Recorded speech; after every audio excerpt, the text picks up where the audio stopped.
दोस्तों ये कहानी एक ऐसे साइंटिस्ट की है जो अपने फायदे के लिए एक जेल में कुछ कैदियों को रखकर उन पर ऐसे खतरनाक घिनौने एक्सपेरिमेंट करता है जिससे उन कैदियों को हर दिन नर्क से गुजरना पड़ता है। लेकिन एक दिन उनमें से कुछ कैदी उस साइंटिस्ट के साथ कुछ ऐसा करते हैं जिसका उसने भी कभी सपने में नहीं सोचा था। लेकिन आखिर वो साइंटिस्ट उन कैदियों के साथ ऐसे कौन से घिनौने एक्सपेरिमेंट करता था और आखिर उन कैदियों ने उसके साथ ऐसा क्या किया, चलिए जानते हैं। तो कहानी की शुरुआत एक प्लेन को दिखाते हुए होती है जो कुछ कैदियों को लेकर एक खूबसूरत आइलैंड पर उतरता है, जहाँ उन कैदियों को स्पाइडर हेड नाम की एक अनोखी जेल में रखा जाता है, जो कि एक अलग ही तरह की जेल थी क्योंकि वहाँ उन कैदियों को सारी सुख सुविधाएं दी जाती थी। वहाँ पर उन कैदियों को उनके पर्सनल रूम में रहने और उनके मनपसंद काम करने की आजादी थी। साथ ही उन्हें आसपास घूमने की भी पूरी छूट दी जाती थी। लेकिन इन सब सुख सुविधाओं के बदले उनकी बॉडी पर इंसानों के इमोशंस को कंट्रोल करने वाले केमिकल्स के एक्सपेरिमेंट किए जा रहे थे, जिसके लिए हर कैदी की पीठ पर उन केमिकल्स के छोटे छोटे बॉक्स हमेशा ही लगे होते थे, जिन्हें मोबी पैक कहा जाता था। हर बार उन कैदियों को कोई भी नया डोज देने से पहले उनकी परमिशन ली जाती थी और उनके एक्नॉलेज कहने पर ही एक्सपेरिमेंट शुरू किया जाता था। ये सारे एक्सपेरिमेंट्स जीनियस साइंटिस्ट स्टीव अबनेस्ती और उनके असिस्टेंट मार्क की देखरेख में होते थे और आज वो लोग रे नाम के एक कैदी पर G46 ड्रग का एक्सपेरिमेंट कर रहे थे। इस ड्रग की वजह से स्टीव के बकवास जोक्स पर भी रे पागलों की तरह हंसने लगता है, जहाँ पर मार्क हिस्ट्री के ट्रेजेडी से भरे फैक्ट्स पढ़कर रे को बताता है। पर G46 ड्रग के असर से रे अभी भी लगातार हंसता ही जा रहा था। ये देखकर स्टीव मार्क को ये कहते हुए बहुत खुश होता है कि उनका ये ड्रग सक्सेसफुल रहा और अपने नोटबुक में इस टेस्ट से जुड़ी जानकारी नोट करने के साथ गोल्डन स्टार वाला स्टिकर भी उस जानकारी पर चिपका देता है। अगले दिन सुबह जेफ नाम के कैदी को आंखों पर पट्टी बांधकर बिल्डिंग से बाहर एक खास टेस्ट के लिए ले जाया जाता है। उसे N40 ड्रग का डोज देने के बाद उसकी आंखों से पट्टी हटा ली जाती है। पट्टी हटने पर जेफ को सारी चीजें बहुत खूबसूरत दिखाई देने लगती है, पर वो उस खूबसूरती को ठीक से बयान नहीं कर पाता, इसलिए उसे B15 नाम का दूसरा डोज दिया जाता है, जिसके असर से वो बहुत ही खूबसूरत शायराना अंदाज में उस खूबसूरत नजारे के बारे में बताने लगता है। लेकिन जैसे ही टेस्ट खत्म होता है और सब वापस आने लगते हैं तो जेफ देखता है कि वो एक बहुत ही गंदे और बेकार सी जगह में खड़ा है। अपने ठिकाने पर लौटकर जेफ किचन में काम कर रही अपनी साथी कैदी लिजी के पास जाकर काम में उसकी हेल्प करने लगता है। असल में जेफ को लिजी बहुत पसंद थी और वो दोनों स्नैक्स बनाने के इंचार्ज थे। जेफ को ये काम इसलिए पसंद था क्योंकि उसे लिजी के साथ ज्यादा से ज्यादा वक्त बिताने और उससे बात करने का मौका मिल जाया करता था। वो लोग खाना बनाते हुए अपने साथ होने वाले टेस्ट के बारे में भी बात किया करते थे। शाम को जेफ अपने रूम में बैठकर डिटेल में बीती हुई घटनाओं को याद करके अनोखी तरह के ड्राइंग्स बनाना पसंद करता था। लेकिन उसके लिए ऐसा करना आसान नहीं होता था क्योंकि कई बार सोचते हुए उसका दिमाग पास्ट में चला जाता था और उसे वो सारी चीजें याद आ जाती, जिसकी वजह से वो इस जेल में पहुंचा था। यहाँ से सीन शिफ्ट होता है और हम देखते हैं कि पास्ट में उस खूबसूरत रात को वो अपने बेस्ट फ्रेंड एडम और अपनी गर्लफ्रेंड एमा के साथ एक पार्टी एंजॉय कर रहा था। पार्टी में जेफ ने बहुत ज्यादा पी ली थी और घर वापस लौटते वक्त नशे में उसने गलती से अपनी कार को एक पेड़ में ठोक दिया था, जिसकी वजह से उसके बेस्ट फ्रेंड एडम की मौत हो गई थी। फिर सीन शिफ्ट होता है और प्रेजेंट में हम देखते हैं कि नए टेस्ट के लिए जेफ को एक दूसरी कैदी हीथर के साथ ले जाया जाता है। एक्सपेरिमेंट से पहले स्टीव अच्छी तरह से पता कर लेता है कि वो दोनों पहले कभी नहीं मिले थे। फिर वो उन दोनों से पूछता है कि क्या वो एक दूसरे को अट्रैक्टिव लगते हैं, तो उनका जवाब ना के बराबर होता है। फिर मार्क उन्हें N40 का डोज देता है और तुरंत ही जेफ और हीथर एक दूसरे को बहुत ही अट्रैक्टिव लगने लगते हैं। दोनों खुद पर काबू नहीं रख पाते और कैमरास और साइंटिस्ट की मौजूदगी में ही इंटीमेसी में इन्वॉल्व हो जाते हैं। वो एक दूसरे को आई लव यू बोलते हैं और बेइंतहा प्यार करने लगते हैं। ये देखकर स्टीव और मार्क खुश हो जाते हैं, पर वो अभी अपनी डायरी में गोल्डन स्टार नहीं लगाता क्योंकि वो पहले N40 का बचा हुआ असर देखना चाहता था। इस बीच जेफ खाना सर्व करते वक्त हीथर के लिए भी खाना लेकर आता है, तो वो दोनों अजनबी जैसा बिहेव करते हैं और एक दूसरे से बात तक नहीं करते। ये देखकर स्टीव को थोड़ी निराशा होती है और वो दोबारा से एक्सपेरिमेंट करने का फैसला करता है। लेकिन इस बार वो एक बूढ़ी औरत को चुनता है, जिसे देखकर जेफ इनकार कर देता है, पर उसे डबल डोज दिया जाता है और वो इस बार भी प्यार की सीमा पार कर जाता है। बाद में जब मार्क उसके मोबी पैक को रिफिल करने आता है तो उसे बताता है कि ये बॉक्स बहुत ही नाजुक है और हल्के झटके से भी टूट सकता है और वो आउट ऑफ कंट्रोल हो सकता है, इसलिए लड़कियों के साथ इंटीमेसी करते वक्त उसे केयरफुल रहने की जरूरत है। जेफ मौके का फायदा उठाकर मार्क से कहता है कि वो उसकी ड्यूटी बदल दे क्योंकि वो स्नैक्स की ड्यूटी से बोर हो गया है और कुछ चेंज चाहता है, पर वो मार्क से असली रीजन नहीं बताता। अगले दिन वो ये देखकर हैरान हो जाता है कि उसे स्टीव और मार्क के साथ साइंटिस्ट के डेस्क पर काम करने की ड्यूटी मिली है। नेक्स्ट एक्सपेरिमेंट के लिए दो अलग अलग रूम तैयार किए जाते हैं। एक में डेव को रखा जाता है जो ढेर सारा खाना खा रहा होता है, दूसरे रूम में हीथर और सैरा बैठी होती है। टेस्ट बहुत सिंपल था और स्टीव जेफ को उन दोनों में से किसी एक को डार्कनफ्लॉक्स का डोज देने को कहता है, जो कि स्टीव के मुताबिक एक उत्तेजित करने वाली दवाई थी, लेकिन इसका कोई परमानेंट नुकसान नहीं था। ये सुनकर जेफ थोड़ा अनकंफर्टेबल फील करता है और दोनों में से किसी को भी चुनने से इनकार कर देता है, पर वो ये भी क्लियर कर देता है कि अगर उसे चुनना ही पड़ा तो वो रैंडमली दोनों में से किसी को भी चुन लेगा क्योंकि उसके दिल में उन दोनों में से किसी के लिए भी कोई फीलिंग नहीं थी और वो सिर्फ इसलिए इनकार कर रहा था क्योंकि उसे पहले वो दवाई दी गई थी जो उसे बिल्कुल भी पसंद नहीं थी। ये सुनकर स्टीव इम्प्रेस हो जाता है क्योंकि जेफ को उन दोनों औरतों के साथ फिजिकल होने के लिए अलग अलग डोज दिए गए थे, लेकिन उनके फाइनल रिजल्ट सेम थे। कुछ देर बाद लिजी जेफ के पास आकर उसे अपनी ड्यूटी चेंज करने के फैसले के बारे में पूछती है, पर तभी गार्ड आकर जेफ को बताता है कि आज उसकी छुट्टी है। ये सुनकर वो बिल्डिंग से बाहर निकलकर अपनी गर्लफ्रेंड एमा को फोन करता है, पर हर बार की तरह इस बार भी उसकी डायरेक्ट कॉल नहीं लगती और उसे वॉइस मैसेज भेजना पड़ता है। वो मैसेज में उससे माफी मांगता है और कहता है कि वो उसे बहुत मिस करता है। साथ ही इस बार वो उसे लिजी के बारे में भी बताता है। अगले सीन में जेफ को रॉबिन नाम के खट्टे कट्टे कैदी के साथ रूम में भेजा जाता है, पर जेफ को मर्दों में कोई दिलचस्पी नहीं थी, इसलिए वो डोज लेने से इनकार कर को देता है। फिर उसे बिना डोज दिए रूम में जाने दिया जाता है, लेकिन जेफ को तसल्ली नहीं होती और वो साइंटिस्ट के रूम में जाकर पता लगाता है तो उसे मालूम चलता है कि हीथर को रोगन या जेफ में से किसी एक को ड्रैगनफ्लॉक्स का डोज देने के लिए कहा गया था, पर वो भी उनमें से किसी को नहीं चुनती। इसका मतलब ये भी था कि वो भी रोगन के साथ पहले किसी टेस्ट में बिजी हो चुकी थी। इस बात से जेफ को बहुत गुस्सा आता है और वो ये चेक करना चाहता है कि क्या सारे कैदियों पर वो एक्सपेरिमेंट्स हो चुके हैं या नहीं। स्टीव उसे सारे कैदियों के एक दूसरे के साथ कनेक्शंस होने के बारे में बताते हुए कहता है कि ये सबके लिए एक मैंडेटरी टेस्ट था जिसके लिए उसे ऊपर से ऑर्डर थे। जेफ कहता है कि वो एक्सपेरिमेंट्स अपनी लिमिट क्रॉस कर रहे हैं, तो स्टीव उसे याद दिलाता है कि वो एक कैदी है और अगर उसने उन एक्सपेरिमेंट्स में हिस्सा लेने से मना किया तो उसे वापस उस ट्रेडिशनल जेल में भेज दिया जाएगा जहाँ उसे जालिम जेलर्स के टॉर्चर सहने होंगे। जेफ यहाँ मिल रही फैसिलिटीज को खोना नहीं चाहता था, इसलिए उससे माफी मांगकर रोगन के साथ अगले टेस्ट के लिए रेडी हो जाता है, पर खुशकिस्मती से सेरा भी उनमें से किसी को डोज नहीं देती और टेस्ट कैंसिल हो जाता है। इसके बाद स्टीव मार्क से कहता है कि टेस्ट को गोल्ड स्टार देने से पहले उन दोनों को भी उस टेस्ट से गुजरना होगा, पर मार्क ये सुनकर अनकंफर्टेबल फील करता है, लेकिन स्टीव उससे कहता है कि वर्ल्ड को बेटर प्लेस बनाने के लिए ये टेस्ट जरूरी है, तो वो मान जाता है। उस शाम स्टीव खुद को N40 का डोज देता है, लेकिन कैदियों को ये बात नहीं मालूम थी कि उसके बैग में भी मूवी पैक का बॉक्स लगा हुआ था। इधर डिनर करते वक्त जेफ लिजी को बताता है कि ड्रैगनफ्लॉक्स के डोज से कितना बुरा फील होता है। बातों बातों में लिजी जेफ का हाथ पकड़कर उससे ड्यूटी बदलने का रीजन पूछती है, तो जेफ उससे कहता है कि इस जगह उसका दिमाग काम नहीं करता है और कभी कभी तो वो ये भी भूल जाता है कि वो यहाँ आने से पहले किन लोगों के साथ था। वो लिजी को बताता है कि जब वो उसके साथ होता है तो उसे अच्छा महसूस होता है। नेक्स्ट मंडे को स्टीव रिस्क उठाने के लिए तैयार होकर मार्क से उसे ट्रिपल डोज देने को कहता है कि तभी जेफ वहाँ पहुंचकर उन्हें ऐसा करते देख लेता है, पर दोनों साइंटिस्ट सारी चीजें जल्दी से हटा देते हैं, इसलिए वो कुछ नहीं कहता और अगले एक्सपेरिमेंट के लिए तैयार हो जाता है। स्टीव उसे बताता है कि कमेटी ने ड्रैगनफ्लॉक्स की टेस्टिंग को कंटिन्यू करने के लिए कहा है। स्टीव ने पहले से ही जेफ को कुछ केमिकल्स की डोज देकर अपने कंट्रोल में कर रखा था, इसलिए जेफ के पास कोई चारा नहीं होता और वो हीथर को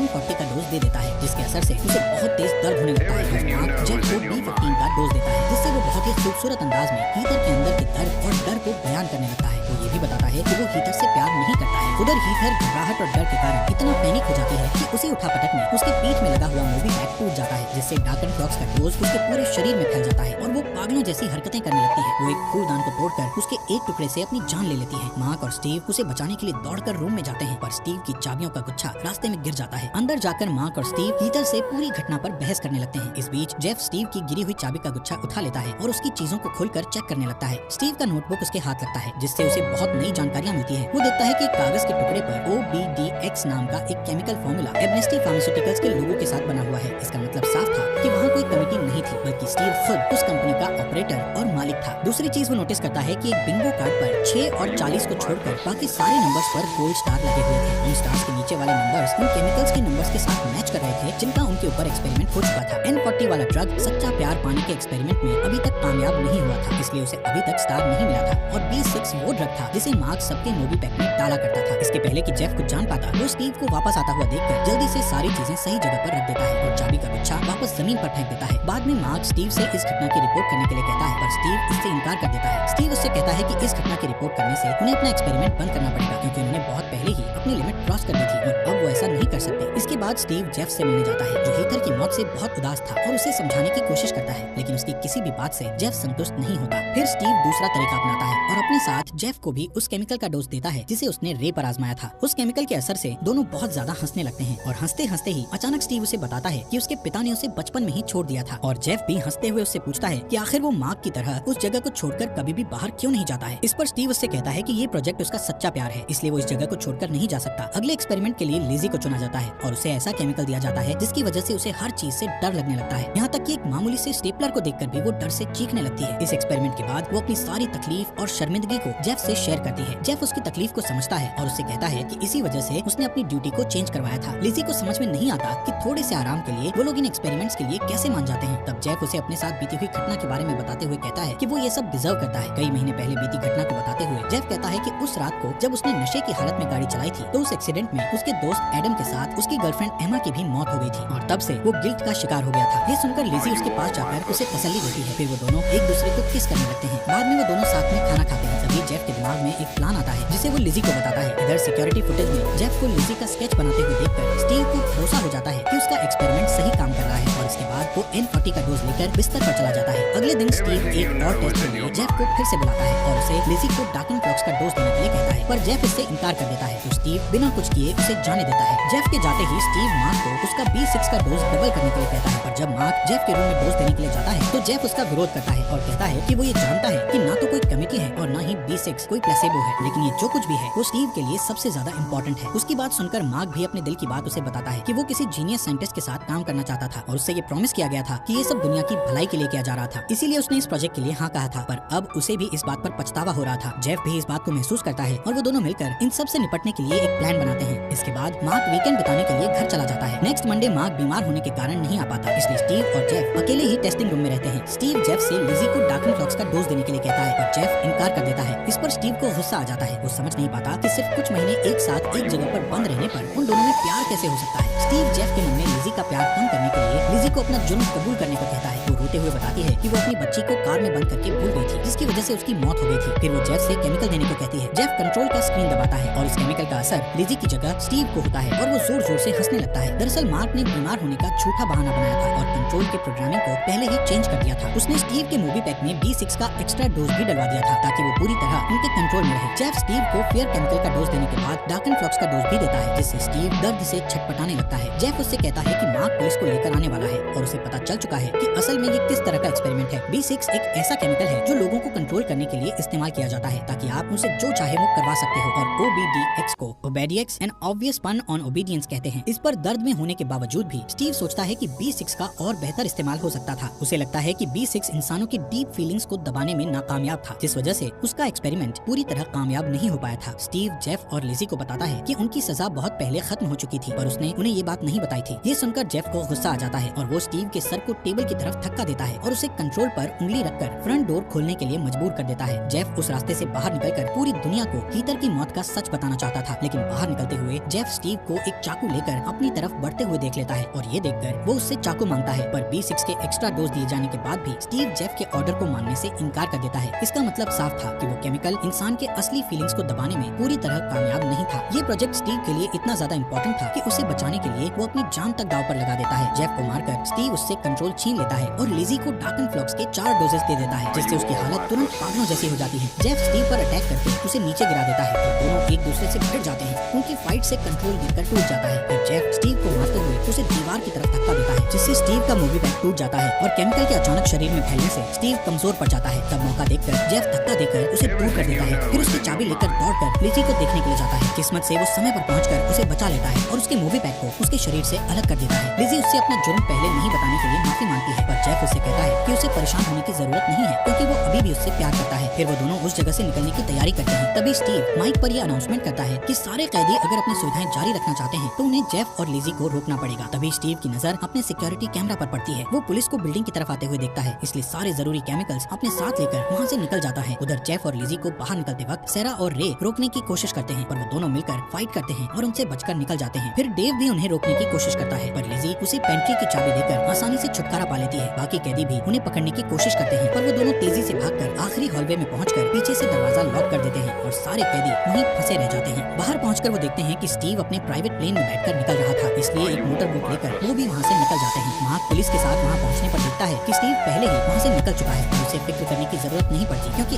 N40 के असर से स्टीव को अपने सामने पहाड़ की जगह एक खूबसूरत नजारा दिखाई देता है और उसी धोखे में वो अपना प्लेन उस पहाड़ से टकरा देता है। जेफ और लिजी भी उस धमाके को देखकर हंसते हैं और जेफ इस नतीजे पर पहुंचता है कि खुद की गलतियों को माफ करने के लिए किसी केमिकल की नहीं बल्कि अपने अंदर के सच्चे जज्बातों की जरूरत होती है। दोस्तों, हमारे फॉक्स एक्सप्लेनर हिंदी चैनल को सब्सक्राइब करना मत भूलना।